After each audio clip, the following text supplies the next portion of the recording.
Hi everyone, welcome back to our online study group.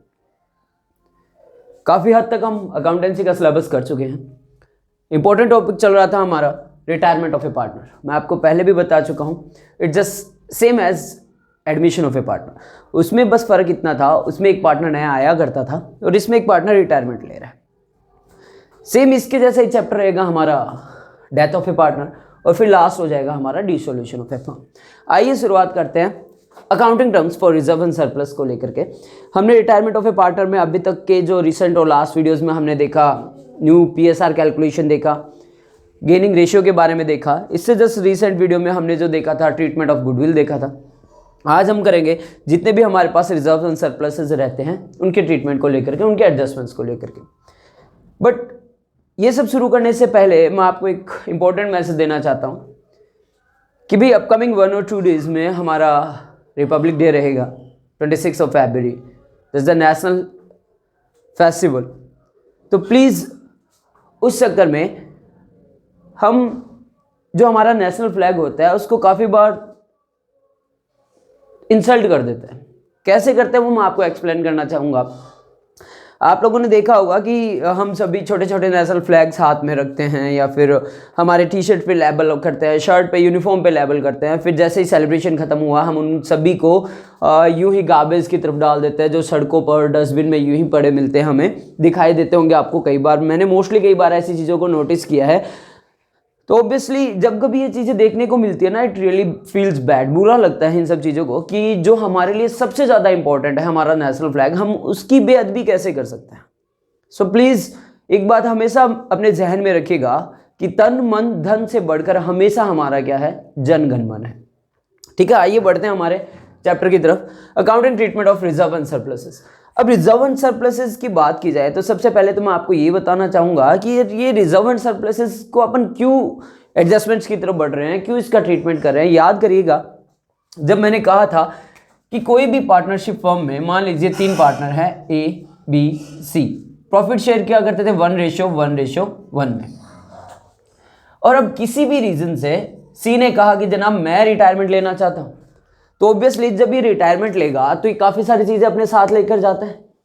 अपनी capital लेके जाता है, अपनी गुडविल लेके जाता है, जितने भी रिजर्व्स इन तीनों ने मिलके बनाए थे। तो ऑब्वियसली इमेजिन करेगा जैसे कि इन तीनों ने मिलकर के अभी तक अपन कर लेते हैं 1,50,000 रुपीज़ का रिजर्व बनाया था।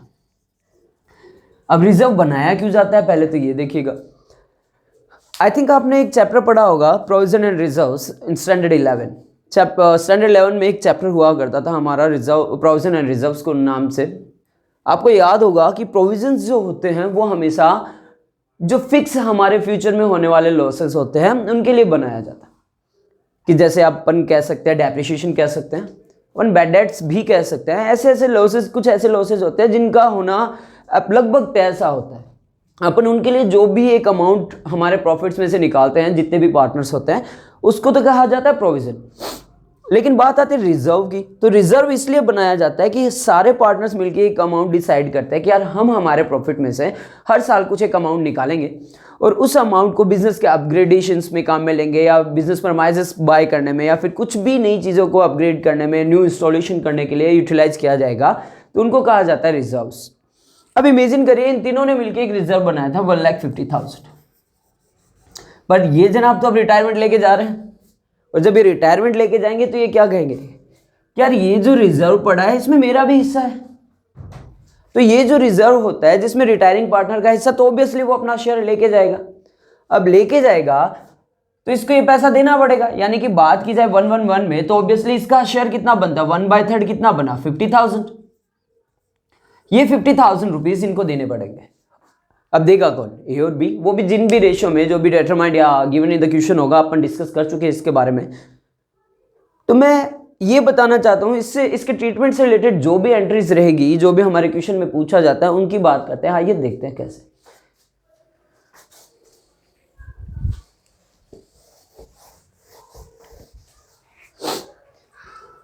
ध्यान रखिएगा रिजर्व्स। अब पहले तो देखो रिजर्व्स और सरप्लसेस, इन सब की एंट्रीज को करने से पहले हमें देखना पड़ेगा एक्चुअल में ये होते क्या हैं। अब कुछ लोगों को तो एक्चुअल में नहीं पता कि सर ये रिजर्व्स कौन सी साइड आते हैं, लायबिलिटी साइड आते हैं, एसेट साइड आते हैं, ठीक है ना। प्रॉफिट एंड लॉस का कौन सा बैलेंस क्या होता है, कौन सा बैलेंस प्रॉफिट होता है, कौन सा बैलेंस लॉस होता है। आइए एक छोटा सा बैलेंस शीट की तरफ लेके जाता हूं मैं for the next 5 minutes.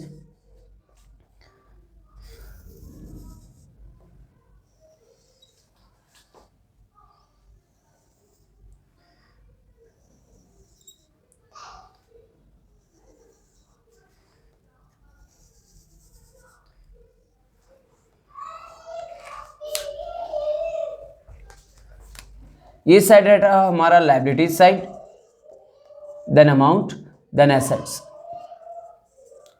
Then amount. ध्यान रखिएगा, आपको कई बार क्वेश्चन में एक बैलेंस शीट दी हुई होती है और बैलेंस शीट में आपको कुछ एक चीजें दी हुई होती है। जैसे अगर मैं कहूं work general reserve, workman compensation reserve, investment fluctuation reserve, contingencies reserve, ठीक है। और कई बार आपको यहां पे पी एंड एल का बैलेंस भी दिखाई देता है, पी एंड एल बैलेंस। अब आप ये भी आपके मन में आ रहा होगा सर पी एंड एल का बैलेंस यहां कैसे आया, कि जब पी एंड एल, जब ये प्रॉफिट एंड लॉस का बैलेंस है तो ये लायबिलिटी साइड क्यों है, कि भाई ये तो हमारी एसेट्स होनी चाहिए थी। ऑब्वियसली बहुत सारे स्टूडेंट्स को जो +2 में परस्यूइंग है उनको अभी तक इस चीज के बारे में डिफरेंस में भी नहीं पता कि P and L liability side क्यों लिखा जाता है। आइए पहले बैलेंस शीट को एक बार देख लेते हैं, जो जो टॉपिक्स हमारे इन चैप्टर्स में रहेंगे उनसे रिलेटेड। एसेट्स की बात की जाए अपन, एडवर्टाइजमेंट सस्पेंस आपको देखने को मिल सकता है, ठीक है। पी एंड एल का बैलेंस आपको यहां भी देखने को मिल सकता है, मैं दोनों को स्टार मार्क कर रहा हूं यहां पे। अब देखिएगा मैं आपको एक चीज बता देता हूं, आई थिंक आपको 11th स्टैंडर्ड में जब हम हमारे थ्योरेटिकल पार्ट को कंप्लीट कर रहे थे तो एक छोटा सा टॉपिक हुआ करता था कि business and owner both are separate entities, कि एक्चुअल में बिजनेस और जो मालिक होते हैं बिजनेस के, फर्म के, वो दोनों ही अलग अलग एंटिटीज होते हैं, दोनों की अलग अलग अपनी अपनी पहचान होती है।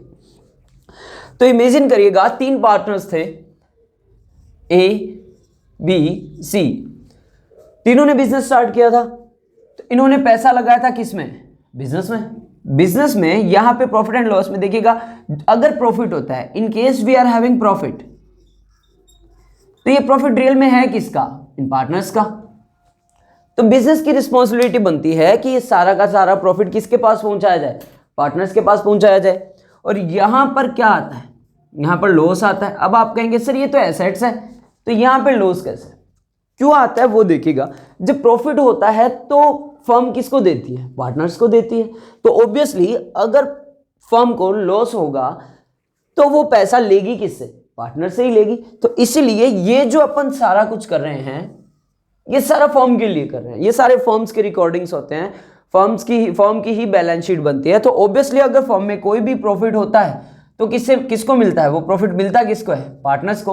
तो ऑब्वियसली अगर कोई लॉस होगा तो वो लॉस भी फर्म को कौन देगा, पार्टनर ही देंगे। और एक चीज मैंने स्टार्टिंग में मेरी ऑफलाइन क्लासेस में भी बताई थी, मैं आपको फिर बता देता हूं। एक सिंपल सा, एक बेसिक सा कंसेप्ट याद रखिएगा, that will be always useful for till your whole life in any company, in any firm, although in your own business. जब आप खुद की कंपनी, खुद का बिजनेस स्टार्ट करेंगे, जब तक आप जिंदा रहेंगे तब तक आपको ये चीजें याद रहेगी। आपको पता है हमारी एक खासियत भी है कि सारी दुनिया है ना अपने सिलेबस के बारे में कुछ ना कुछ भूल जाती है, चाहे उन्होंने बचपन में कुछ पढ़ा हो या नहीं पढ़ा हो, या उन्होंने 10th में पढ़ा हो, 12th में पढ़ा हो, ग्रेजुएशन लेवल में पढ़ा। लेकिन हम 2 कंसेप्ट कभी नहीं भूलते, the thing which is coming is always debited. जो चीज आ रही है उसको डेबिट करो और जो चीज जा रही है उसको क्या करो, क्रेडिट करो। गलत वे में मत लेके जाइए, फीलिंग्स में मत आइएगा। जो आ रही है उसको हमेशा डेबिट किया जाए और जो जा रही है उसको हमेशा क्या किया जाए, क्रेडिट किया जाए। और एक बेसिक कंसेप्ट मैंने ये भी बताया था, all assets, all expenses, all losses always debited. इनको हमेशा क्या किया जाता है, डेबिट किया जाता है। तो देखिए ये लॉस ही एक तरीके से हमारा, ये भी एक क्या है, एडवर्टाइजमेंट सस्पेंस, ये भी एक लॉस ही है। अगर बात की जाए ऑल लायबिलिटीज, ऑल इनकम्स, और all gains are always credited. ध्यान रखिएगा, जितने भी एसेट्स होती है, जितने भी एक्सपेंडिचर्स होते हैं, जितने भी लॉसेस होते हैं, सबका कौन सा बैलेंस होता है? डेबिट बैलेंस होता है। जितनी भी लायबिलिटीज, इनकम और गेन्स होते हैं, उनका कौन सा बैलेंस होता है? क्रेडिट बैलेंस आता है। अब बात करते हैं हम हमारे वापस थोड़ा सा पीछे चलते हैं और हमारे ट्रीटमेंट की तरफ बढ़ते हैं इन एंट्रीज को लेकर के। मैं यहां से ये थोड़ा रफ कर रहा हूं, आपको स्क्रीनशॉट लेना हो तो आप थोड़ा पीछे जाकर स्क्रीनशॉट ले सकते हैं। इमेजिन करिएगा कि देखो, मैं पहले एक चीज और बताता हूं कि ये जितने भी रिजर्व्स वगैरह होते हैं ना, इनको कभी भी रिवैल्यूएट नहीं किया जा सकता। आप अपनी फिक्स्ड एसेट्स को रिवैल्यूएट कर सकते हैं, लैंड एंड बिल्डिंग को रिवैल्यूएट कर सकते हैं, आप डेटर्स रिवैल्यूएट हो सकते हैं, मशीनरीज, प्लांट एंड मशीनरीज को रिवैल्यूएट किया जा सकता है, व्हीकल्स को रिवैल्यूएट किया जा सकता है, बट ये जो एसेट्स और लायबिलिटीज होती है, दे कैन बी नेवर रिवैल्यूएटेड। तो एटलीस्ट अगर इनका कोई एज इट इज बैलेंस है तो उनको हमें राइट ऑफ करना ही पड़ेगा। आइए देखते हैं। अगर बात करते हैं हम सबसे पहले लायबिलिटीज साइड की, तो जैसा कि मैंने पहले भी बताया कि लायबिलिटीज साइड का हमेशा कौन सा बैलेंस होता है? क्रेडिट बैलेंस होता है।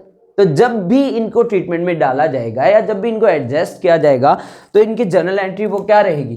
जैसे मान लीजिए अपन बात करते हैं जर्नल रिजर्व की, एक एंट्री कर लेते हैं अपन। क्रेडिट बैलेंस होता है, ट्रीटमेंट के टाइम में क्या कर दिया जाएगा? डेबिट कर दिया जाएगा। तो जर्नल एंट्री हमारी क्या रहेगी? Journal reserve account debit, sorry,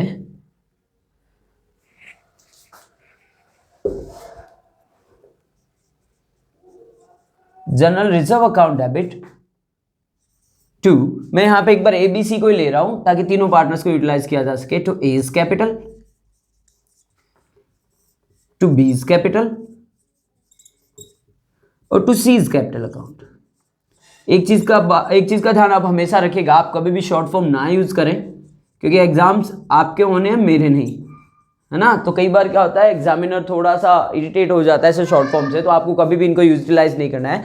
imagine करिएगा कि तीनों ही पार्टनर ए, बी एंड सी 1:1 में प्रॉफिट शेयर किया करते थे और जनरल रिजर्व का बैलेंस पड़ा है इनके पास as it is as we discuss 1,50,000। तो ये जो ट्रीटमेंट एंट्रीज होती है ये हमेशा ओल्ड पार्टनर्स में ओल्ड पीएसआर में रहेगी। यानी कि बात की जाए जनरल रिजर्व 1,50,000 का था तो इसको अपन डेबिट कर देंगे। लायबिलिटीज थी, क्रेडिट साइड था, ऑब्वियसली अपन रिजर्व्स, जितने भी रिजर्व्स होते हैं सारे लायबिलिटी साइड में आते हैं, तो अपन इनको क्या करेंगे? डेबिट करेंगे और बांटेंगे किस रेशियो में? ओल्ड पीएसआर में, 1:1 में। तो ऑब्वियसली हमारी अमाउंट क्या रहेगी? 50,000 एंड 50,000। ध्यान रखिएगा, मैं आपको एक बेसिक सा कंसेप्ट यहां पे लिख देता हूं। ट्रीटमेंट ऑफ, अगर हम लिखना चाहें ट्रीटमेंट ऑफ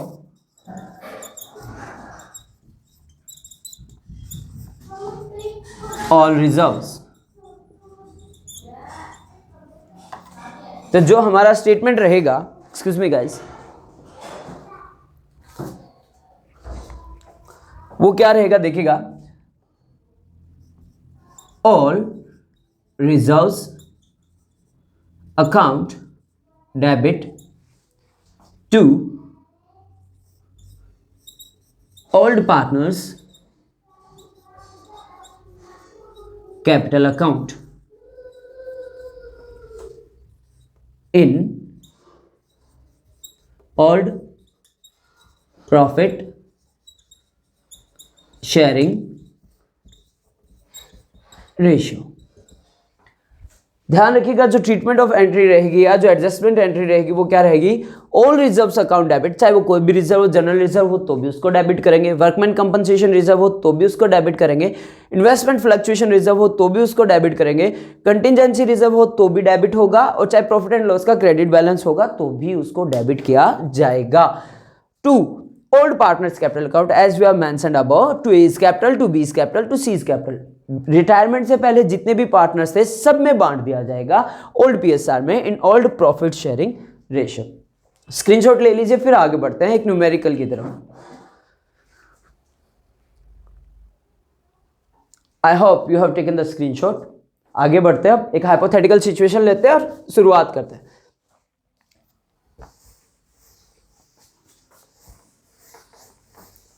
अगर इसी तरीके से बात की जाए treatment of all asset sides statements की या पर्टिकुलर्स की, अगर हमारे पास P&L का ध्यान रखिएगा, इनको क्या कहते हैं अपन, इनको कहा जाता है accumulated losses, treatment of accumulated losses. अब ट्रीटमेंट ऑफ अक्यूमुलेटेड लॉसेस की बात करें कि भाई लॉसेस अगर कोई दिए हुए हमारी फर्म में या पहले का कोई लॉस है तो ऑब्वियसली उसको भी पार्टनर्स में बांटना पड़ेगा। तो उसके लिए एंट्री क्या रहेगी वो देखेगा। लॉसेस की बात की जाए तो आई ऑलरेडी टोल्ड यू कौन सा बैलेंस होता है, डेबिट बैलेंस होता है। तो एडजस्टमेंट या ट्रीटमेंट करते टाइम हमें इनको क्या करना पड़ेगा, क्रेडिट करना पड़ेगा। अगर इनको क्रेडिट करेंगे तो फिर डेबिट किसे करें, ओल्ड पार्टनर्स को। यानी अगर सैंपल एंट्री की बात की जाए या जनरल एंट्री की बात की जाए तो हमारा स्टेटमेंट रहेगा old partners capital account debit. I am again repeating my words, आप कोई भी शॉर्ट फॉर्म नहीं यूज करेंगे। Capital account debit to accumulated losses account. किस में बांट दिया जाएगा, in old profit sharing ratio. ये भी किसी में बांट दिए जाएंगे। जैसे इमेजिन करिएगा यहां पर क्या था, मान लेते हैं हमारे पास 90,000 रुपीज का P&L बैलेंस दिखा रहा है, डेबिट बैलेंस। तो ऑब्वियसली क्या रहेगा 90,000 एंड 90,000। ध्यान रखिएगा इसकी जगह अपन क्या यूज करेंगे, इज कैपिटल अकाउंट डेबिट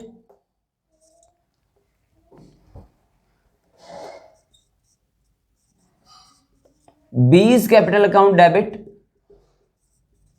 और C is capital account debit. To क्या हो जाएगा, टू अक्यूमुलेटेड लॉसेस। यानी लॉसेस, सिंपल सी बात है, अगर हमारे लायबिलिटी साइड में कोई भी स्टेटमेंट है और हमें उसको ट्रीटमेंट में डालना है तो ऑब्वियसली लायबिलिटी का क्रेडिट बैलेंस होता है। अपन एडजस्ट करते टाइम उनको क्या करेंगे, डेबिट करेंगे। अगर उनको डेबिट किया जाएगा तो पार्टनर्स को क्रेडिट कर दिया जाएगा। अगर एसेट साइड की कोई बात आती है तो इनका हमेशा कौन सा बैलेंस होता है, they always have debit balance. तो एडजस्टमेंट करते टाइम हम इनको क्रेडिट करेंगे और पार्टनर्स को क्या कर दिया जाएगा, डेबिट कर दिया जाएगा। आइए बढ़ते हैं आगे एक इंपॉर्टेंट से टॉपिक की तरफ जो आपको क्वेश्चंस में देखने के लिए भी मिलेगा। और मैं ऑब्वियसली मैं इस बात से अवेयर हूं क्योंकि जब वो आपके सामने आएगा तो आपको क्वेश्चन में प्रॉब्लम होगी और मैं नहीं चाहता कि ऐसी किसी भी प्रॉब्लम को आपको फेस करना पड़े।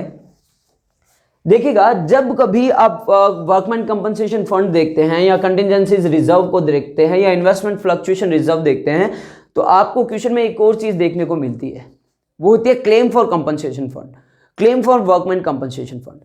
अब देखिएगा मैं यहां पे लिख रहा हूं कि हमारे पास कंपनसेशन फंड था, वर्कमैन कंपनसेशन फंड था हमारी बैलेंस शीट में, या वर्कमैन कंपनसेशन रिजर्व था 1 लाख रुपीस का। और हमें क्वेश्चन में दिया हुआ है कि भाई वर्कर्स ने क्या किया, क्लेम कर लिया कितने रुपीस का, 10,000 का। एडिशनल इंफॉर्मेशन में आपको मिलेगा क्या, क्लेम फॉर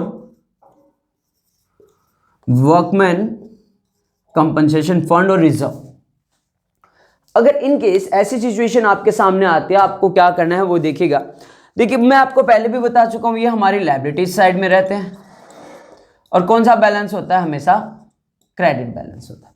एडजस्टमेंट करेंगे तो क्या करेंगे, डेबिट करेंगे। ऑब्वियसली वही कंडीशन अपन पिक कर रहे हैं, ए रेशो बी रेशो सी। 3 पार्टनर्स थे, 1:1:1 में प्रॉफिट शेयर किया करते थे। सी रिटायरमेंट ले रहे हैं यहां पर,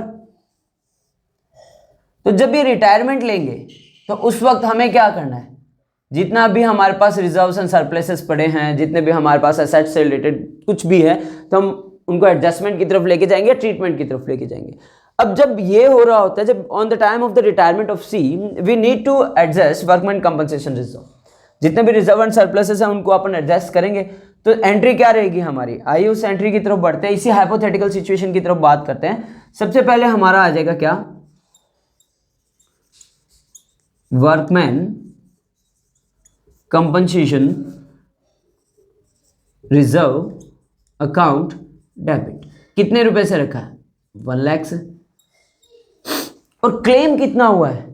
10,000 का क्लेम भी है, तो ऑब्वियसली क्लेम को इसमें से माइनस कर देंगे, और माइनस करने के लिए क्या किया जाएगा? क्रेडिट करेंगे। अगर कोई भी क्लेम दिया हुआ है तो उसको क्या करना पड़ेगा? हमें माइनस करना पड़ेगा। तो अपन क्या करेंगे, यहां अपन कर देते हैं 2 claim for workman compensation reserve account, कितना? 10,000। अब देखिएगा, डेबिट में हमारा 1 लाख था, क्लेम हमारा हुआ 10,000 का, तो हमारे पास अमाउंट कितनी बचती है? 90,000। उसी 90,000 को किस में बांट दिया जाएगा? इन तीनों में बांट दिया जाएगा, in old partners, in old PSR। तो हमारा क्या रहेगा? 2 is capital account, 2 B is capital account, और 2 C इज कैपिटल अकाउंट। 90,000 को 1/3 1/3 1/3 में करेंगे तो I think it's quite easy for you all. 30,000 rupees हर एक पार्टनर के हिस्से में कितना रहेगा? 30,000। तो अपन यहां क्या लिख देंगे? 30,000 देन 30,000। नरेशन वगैरह से आप सब वाकिफ हैं, ठीक है, तो उसके लिए ज़्यादा टाइम वेस्ट करने की हमें ज़रूरत ही नहीं है। ये था हमारा accounting treatment for reserve and surpluses and also for accumulated profit and losses. मैं आपको फिर रिपीट कर देता हूं, अगर हमारे पास लायबिलिटीज साइड में कुछ भी अमाउंट होती है या जिनको हमें एडजस्ट करना है या जिनको ट्रीटमेंट में डालना है, तो ऑब्वियसली लायबिलिटीज का कौन सा बैलेंस रहता है? फिर से देख लीजिएगा, लायबिलिटीज का कौन सा बैलेंस रहता है? लायबिलिटीज साइड में जितने भी स्टेटमेंट है उनका हमेशा क्रेडिट बैलेंस रहता है, और जब ट्रीटमेंट की तरफ बढ़ेंगे अपन तो उनको क्या करेंगे? अपन डेबिट कर देंगे। अगर उनको डेबिट किया जाएगा तो क्रेडिट किसे करेंगे? पार्टनर्स को। अगर कोई भी एसेट्स होती है या एसेट साइड में कोई भी स्टेटमेंट है जिसको हमें ट्रीटमेंट में डालना है, तो एसेट्स का कौन सा बैलेंस होता है? डेबिट। और अगर उसको एडजस्ट करना है तो अपन क्या करेंगे? डेबिट है तो क्रेडिट कर देंगे। क्या हो जाएगा? 2 जितने भी हमारे एसेट साइड्स के एलिमेंट है तो डेबिट किन्हें करेंगे? Old partners.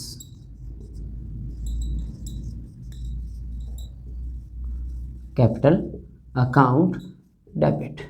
दोनों ही स्टेटमेंट किस में किए जाएंगे? ओल्ड PSR में, ओल्ड प्रॉफिट शेयरिंग रेशियो में। अब तक हमने बेसिक्स देखे, कैलकुलेशन ऑफ न्यू PSR देखा, गेनिंग रेशियो देखा, ट्रीटमेंट ऑफ गुडविल देखा। याद है आपको हमने गुडविल किया था? गुडविल भी क्या होती है? हमारी एसेट्स ही होती है। उसको जब ट्रीटमेंट में डाला था तो उसको भी क्या किया था? डेबिट बैलेंस होता है, तो ऑब्वियसली क्या करेंगे? क्रेडिट करेंगे। तो ऑब्वियसली डेबिट किसको किया था? पार्टनर्स कैपिटल को। सेम एज ट्रीटमेंट ऐसा ही कुछ है। Accounting treatment of reserve and surplus. I hope आपको ये चीजें कंसेप्चुअल क्लियर हुए होंगे। मेरा मोटिव ही यही है कि आपके जो बेसिक इंफॉर्मेशन है, आपके जो भी बेसिक एलिमेंट्स है, आपको जो भी बेसिक्स प्रॉब्लम्स आती हैं, मैं आपके सारे बेसिक्स क्लियर करता चलूं, ताकि आप जब भी इन क्वेश्चंस को सॉल्व करें तो it will be quite bit easy for you, it will be really easy for you to solve all this. I hope this class will be beneficial for you as usual, and an important thanks I would love to give you. जितना प्यार आप लोगों से मिल रहा है, likes and comments आ रहे हैं, यूं ही बनाते रहिएगा, यूं ही इस फैमिली को बढ़ाते चले जाइएगा।